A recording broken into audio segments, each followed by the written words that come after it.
I've been a ranger for about 2 years now, and overall I like it. The hours are long and the pay isn't great, but it feels good to help my community and just live with nature in peace, you know?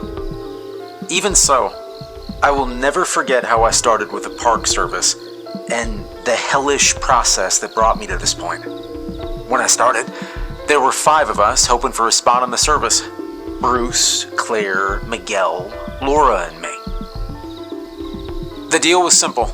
3 months on fire watch and you become a full-fledged park ranger. I just dropped out of college when I signed up to the service. My scholarship and my grant prospects were ruined by a professor who's a known hard-ass. The guy had a 65% fail rate among students. His class was also required for my field of study.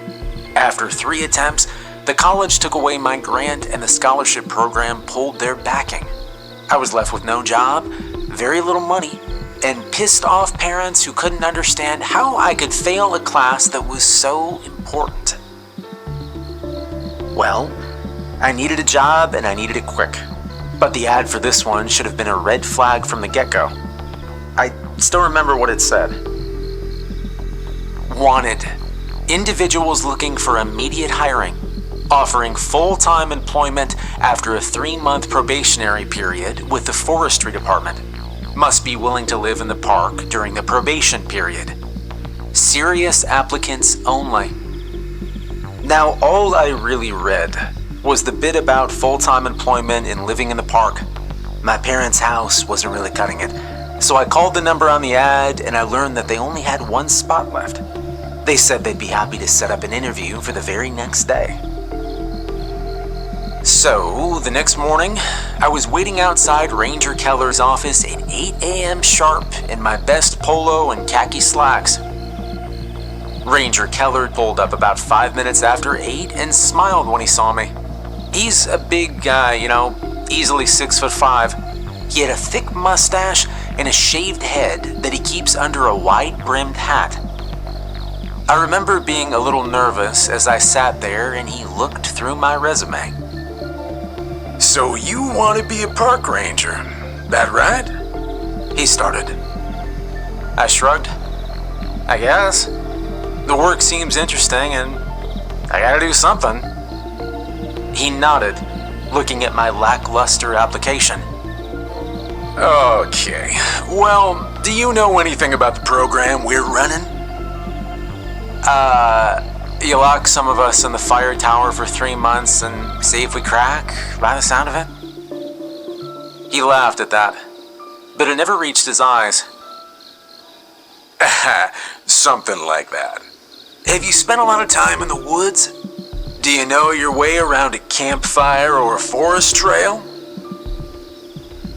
I told him I'd been in the Scouts since I was 6 years old. I'd gone camping with my friends since middle school, and I often hiked the Appalachian Trail since high school. In reality, my friends and I would just drag our crap out into the woods and get drunk on the trails. We used these camping trips just to hang out, you know, and, we were generally up to no good. It was a wonder that we hadn't set a campsite on fire yet, but at least it given me some working knowledge on how to act on the trail. I knew enough to hang our stuff in anti-bear bags, dig our latrines outside of camp, make sure our fires wouldn't rekindle afterward, and, the other stuff the Boy Scouts taught me.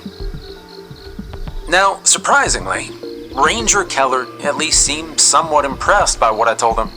He told me to report back here in a week to start my assignment. A week later, I had a bag packed and I was pulling into the parking lot. There were 4 other cars there now. A small group of people around my age were hanging out on my porch. These would be my housemates for the next 90 days, and I figured I should get acquainted. They looked up as I walked towards the porch. A big blonde guy who looked like a linebacker came up to shake my hand. That was Bruce, who would eventually become our de facto leader. When I shook his hand, he had the good grace not to crush my fingers. He gave me a smile that looked like he'd never seen the dentist, and he offered to introduce me to the others. Miguel was tall and lean, with his hair buzzed low. He nodded as Bruce made introductions, putting his cigarette in his mouth so he could shake my hand. Laura smiled and waved as she sat in one of the uncomfortable metal chairs they had out there.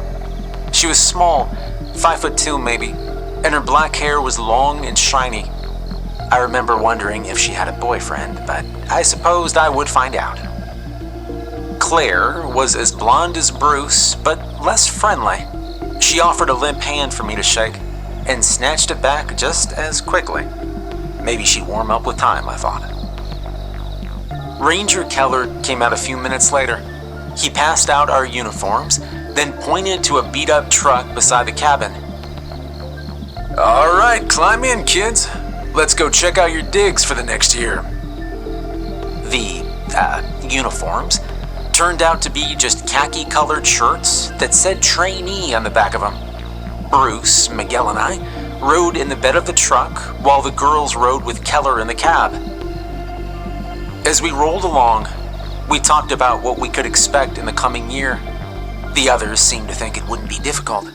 Miguel was an experienced hiker and had seen more of the Appalachian Trail than anyone I knew. Bruce's dad was a park ranger in the Midwest, and he'd grown up on the trails. The two seemed very confident that a year of fire watch would be nothing. "You know, I heard they keep your pay held in trust while you do this, and if you quit, you don't get anything," Bruce said. "Can you imagine getting 3 months of pay all at once in a job?" I also heard the last bunch didn't finish. They never got the money. Bruce's eyes flicked to the cab as he said this. "What?" I asked. "Like they got fired or something?" "Nah, like the Rangers went to drop off some supplies one morning, and the trainees were just all gone," he replied. Miguel looked a little confused, but I just laughed. You a writer in your spare time?" I began. "Sounds like a good story, I'll give you that." Bruce, however, never even cracked a smile. "I don't put a lot of stock in stories," I said, "but it's something interesting to think about. We're 20 to 30 miles from the closest station. I mean, anything could happen out here." The fire tower soon came into view as we kicked up dust along the dirt road. It was huge, rising above the trees like a metal exclamation point. The closer we got, the larger it seemed to rise. It had to be tall, after all, so you could see fires from miles away. We'd be living here for the next 3 months, but being up that high, it'd probably take some getting used to. As we pulled into the gravel driveway, I saw a 2-story house built into the bottom of the tower. It looked very out of place, sitting beneath a tower of steel. "All right, this is it," Keller said. "Welcome to the valley. Your home for the next 90 days. The front door opened onto a mudroom and a raised living area. It had an old TV, a sagging couch that looked like you could almost fall into it, and a pair of weathered leather chairs. Off the living room was a fully stocked kitchen, a half bath, and a staircase that led up to the bunk rooms. Each of the rooms had 4 beds and a footlocker. The strange thing was, though, that the bedrooms had no windows at all. "Trust me, you'll be glad of that," Keller said. After the tour, he brought us down to the living room and gave us a rundown of our duties. "All right, one of you is to be in the fire tower at all times. You have to keep a constant watch over the valley. If you're in the tower, make sure you're wearing your uniform. That is very important. Now there's a trap door on the 2nd floor that leads to the ladder that will take you up to the observation deck. That will be helpful for those of you on the night shift. That being said, no one leaves this house after dark."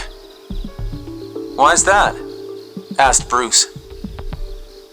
"Well, from your current position, it's about 10 miles into the woods to the closest ranger station. Gets pretty dark out here at night. so it's best if you keep to the tower for your own safety." We all shared a dubious look at that, but Keller wasn't done. "Now, there are a few safety rules I've left on the fridge in the kitchen for you. Follow these and the next 90 days should fly by. Food deliveries are once a week. There's enough gas to last you till the end of the month. And if there's an emergency, you can hop on the short range in the kitchen. Your cell phone service will likely be hit or miss out here, so don't rely on that. If the snows come early, radio us for more wood and gas and we'll bring it. Good luck," he said. And with that, he was off. Now, the first few weeks, gravy. Bruce set up a system where each day someone was off, and the other 4 kept watch in 6-hour shifts. I opted to take the night shift since I was always up anyway. Nobody argued with me, and soon we settled into a routine. We took turns cooking meals and worked out a chore system. We got to know each other better as time went on. Miguel and I bonded over our taste in bands, and Laura and I actually had similar taste in horror movies. Clara never seemed to warm up to anyone besides Bruce. Meanwhile, Bruce seemed to get along with everybody. The first 2 weeks seemed to fly by with very little to report. Very little, except for the weird lights in the valley at night. Keller hadn't been joking about just how dark it was out here. Even with the moon out, it was so dark in the valley at night. I was glad for the lights in the fire tower. The tower itself had a square box encased in glass up top. From there, you could see in all 4 directions. With the valley as dark as it was easy to see even the smallest hint of light. And that was how I first noticed the fire folk. I'd climbed up there during the day, looking out at the bright spread of woods with awe. But when I climbed up for the night shift, I found a very different view. It was like looking down from the top of the stairs and seeing the living room stretching below you. The shadows looked soft and dangerous in the absence of light. I walked to each window for the first few minutes, just looking for landmarks. It was so peaceful out here. There were no blinking radio towers or light pollution, no glowing windows or headlights, just dark woods that held both possibilities and mysteries. As I looked out over the woods, I hoped I'd make it through these 90 days. I could get used to this kind of peace. My wonder only lasted about an hour, and soon I was on my phone. It seemed that being this high up, I got a decent signal. But as I scrolled through social media, I caught something out of the corner of my eye. There was a blinking light from the north-facing window. It was the one that looked down over the actual valley. I set my phone down as I walked toward the glass. It was like a firefly moving through the forest, though the shape, it was human. It was like a person seen through a thermal scanner. A bright white silhouette moving through the woods with slow and decisive steps. I almost knocked the binoculars over as I reached for them, but they didn't help much. When I focused in on the creature, all I could see was the same white-hot human figure. With the binoculars, I could pick out fingers and features, and then the figure turned and looked directly at me. I almost dropped the binoculars in surprise. I tried to snap a few pictures on my phone, but it mostly just looked like a bright flash on the lens. Somehow, the details I could see with my eyes didn't translate through the camera. The figure moved about a mile through the woods.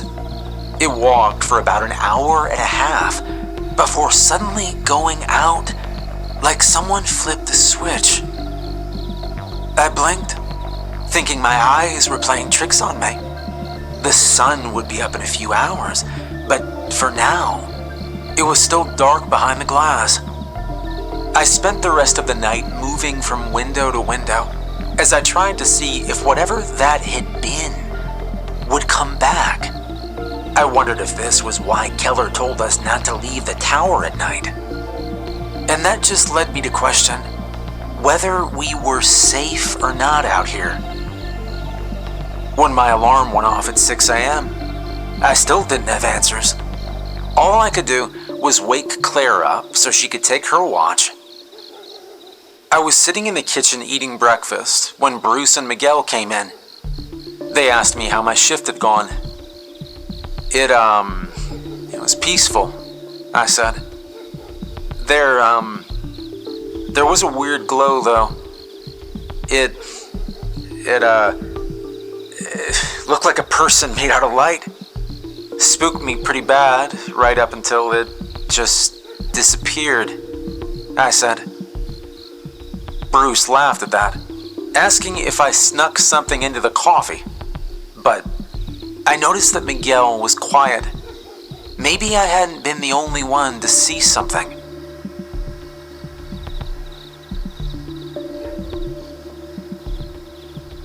We spent the morning doing a few chores around the station. At about 5, I decided to lay down for a few hours before getting up for watch again. Miguel had the watch again that night till my shift. I set my alarm for about 11:30 so I could have a word with him before he turned in. Throughout the day, he'd opened his mouth like he wanted to ask me something, but he didn't say anything. And I felt sure that he'd seen something last night too. That night, I struggled to get up as my alarm went off. When I pushed the trap door open, I saw him jump a little before seeing that it was just me. "Couldn't sleep, huh?" he asked, handing me a cup of coffee. There was a fresh pot warming on a hot plate. Just woke up. Figured I'd come up here.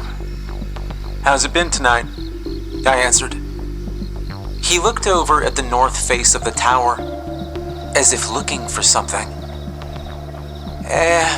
Not too much. Been pretty quiet since sunset." The way his eyes lingered on the window, though, it made me wonder. "Miguel, can I ask you a question? Have you ever seen anything up here after dark? Like, in the woods?" Miguel laughed, and I figured he would deflect before his smile slipped a little. "Maybe," he said. All right, I think, I don't know. Sometimes, seems like my eyes are playing tricks on me. Sometimes." "Do you see glowing people in the woods?" I asked, and the way he looked at me was all the answer I needed. He told me that on the first night, he just assumed he'd dozed off for a minute. Before this job, he'd been working the day shift at Waffle House, so being awake after 9 wasn't something he did often. When he had blinked and the glowing figure was gone, Miguel assumed it was just a dream. When he saw it again tonight, however, he thought that there might be more to it than that. "They just travel through the woods," he began, "taking their slow time until they eventually just poof, go out. It's weird, you know? I don't think I've ever seen anything like it." We talked a little more after that, and when he started yawning, I told him to get some sleep. But I did see the firefolk again that night, and this time, it wasn't alone. When the fluorescent dot blinked to life, I turned away from the south window. It seemed like the human-shaped blip had come to life in the same spot as last night, as it made its way toward where it disappeared last night. Another came to life. It was a little deeper in the woods than the first, but it still made its slow way through the woods toward whatever it was traveling to. I wondered why they didn't burn the woods as they traveled, the path they left behind. It was always dark. Whatever made them glow must not produce any heat at all, I thought. Just like the night before, they traveled for about an hour and a half before suddenly just winking out. And that was how the first 2 weeks went. I actually started looking forward to seeing the firefolk at night. That was what I started calling them. When I told Miguel, well, he decided it was as good a name as any. They never appeared during the day, or if they did, nobody ever saw them. On the nights when Laura took over for Miguel, she never reported seeing him.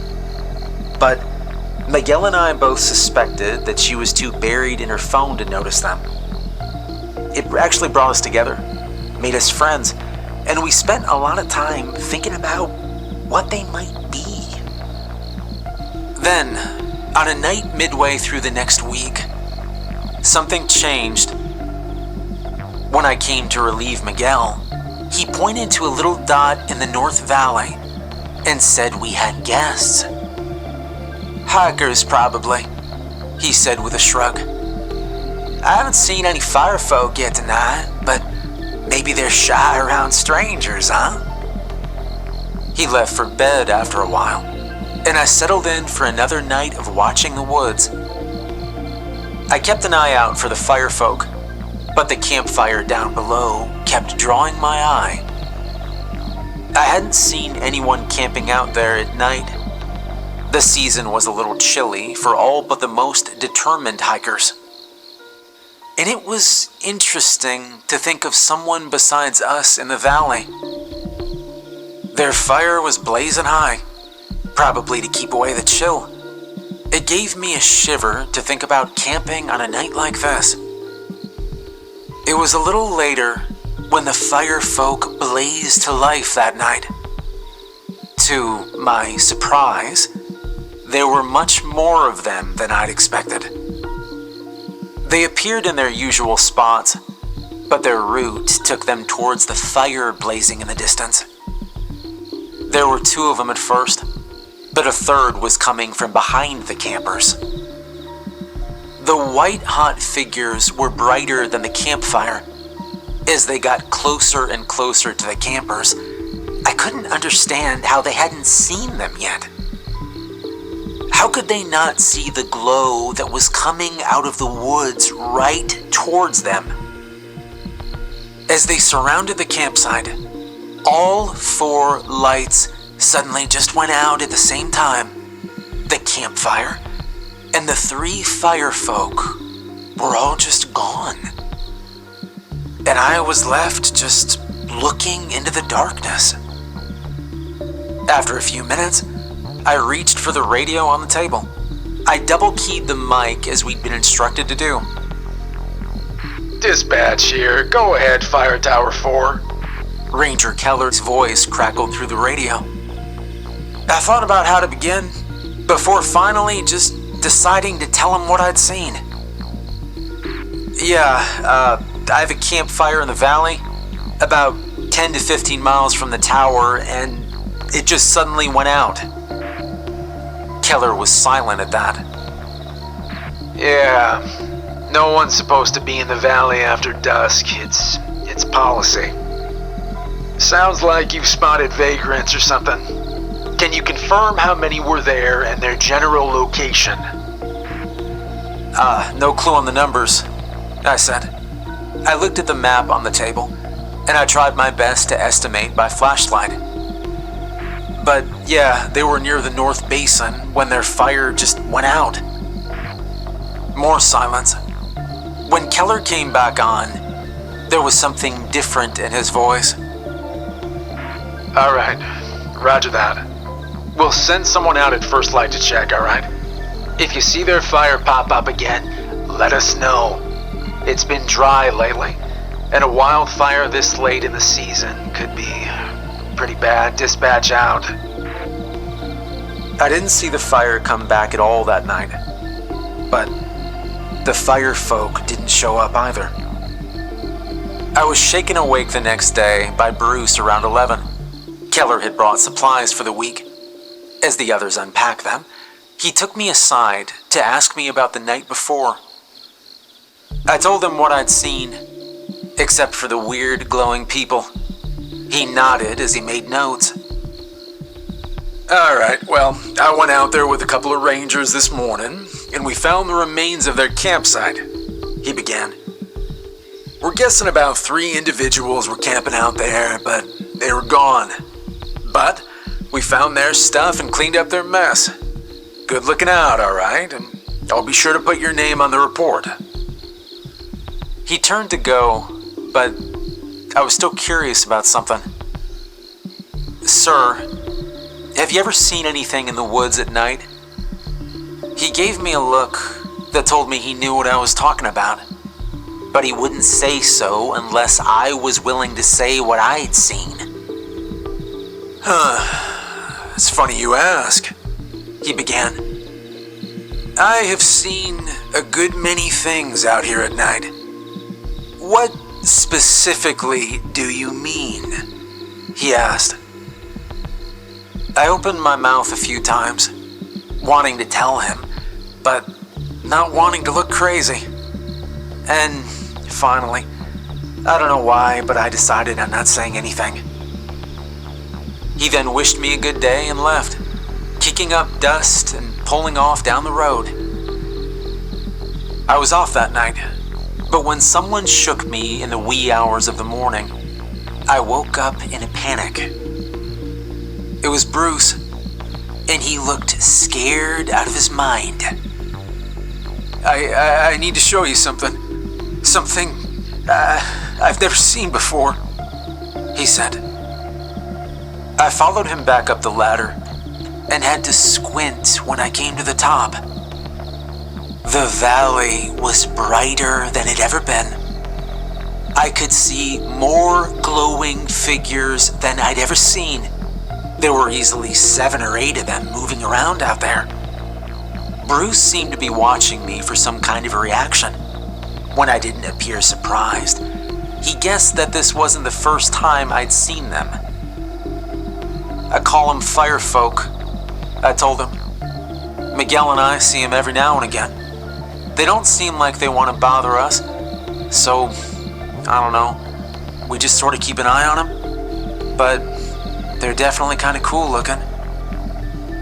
Bruce calmed down a little after I told him it wasn't something new, and that's how we brought in a third into our little secret. Bruce kept a closer eye out for them after that, and we talked quietly about them some nights. I stayed up there with him that night, telling him everything I'd seen, and when they all winked out at once, he was speechless.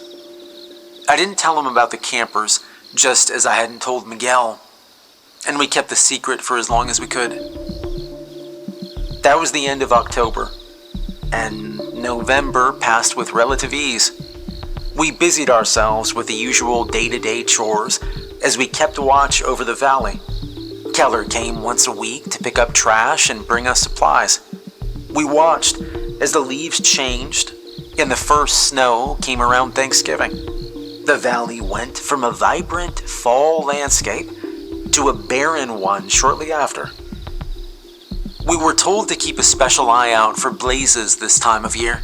The fallen leaves and dry wood were especially susceptible to burning, and as the snow melted, I noticed the valley wasn't the only thing changing. We began to notice that the fire folk were getting closer.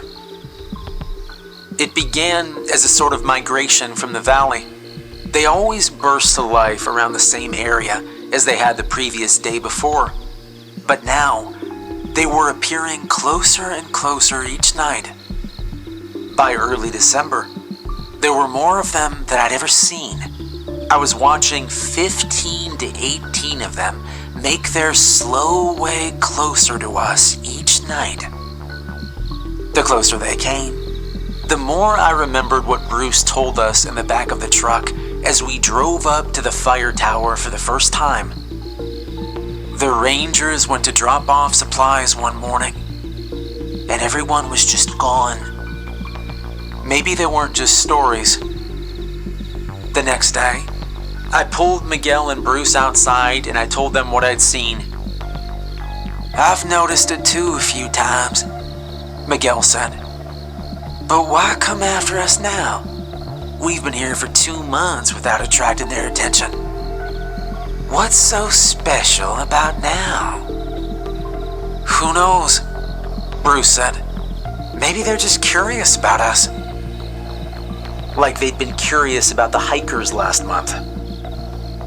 We decided it still might be a good idea to let the others know, and that went about as well as expected. Laura and Claire looked at us like we were crazy, and then Laura just laughed. She reminded us that Halloween had been over a month ago. It was a little late in the season for spooky stories, she said. When we tried to convince her that it wasn't a joke, Claire rolled her eyes at us for waking her up on her day off and went back to bed. Laura looked at her watch and reminded us to get some rest before tonight. We shrugged. We tried to tell them, and with any luck, nothing would come of it anyway. As Christmas kept closer and the end of our 90-day watch loomed, the firefolk continued to get closer. More of them were showing up now, and the glow was so bright that it would be difficult for anyone to doubt they existed if the bedrooms had any windows. I was starting to wonder about that too. How long have the Rangers known about this? What do the Rangers do about them?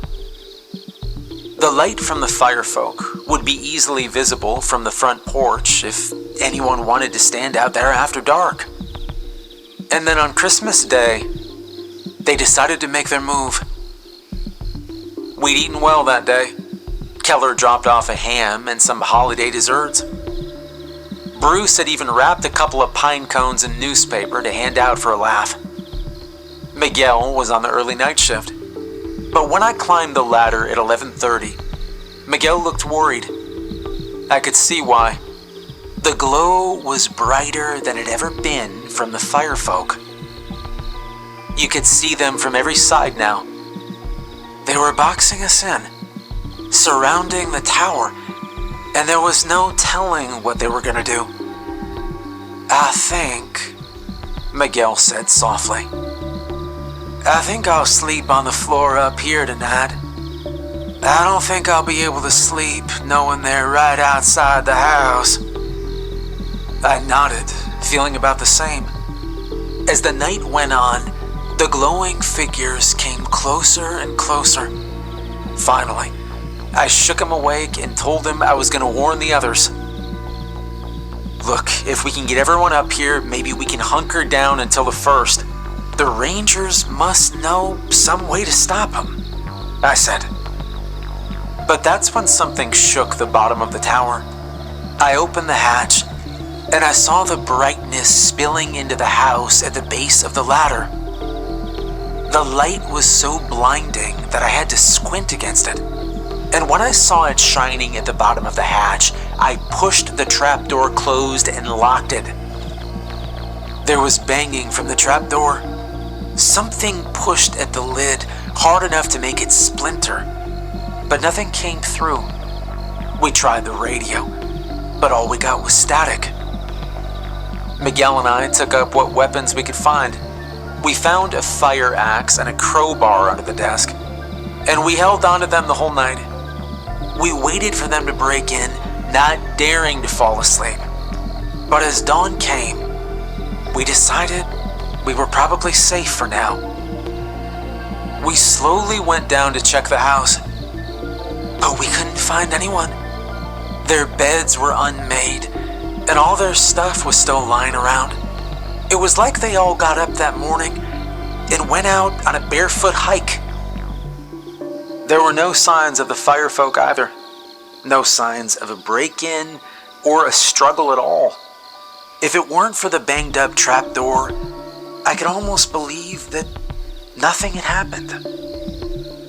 Miguel and I moved some supplies up into the tower.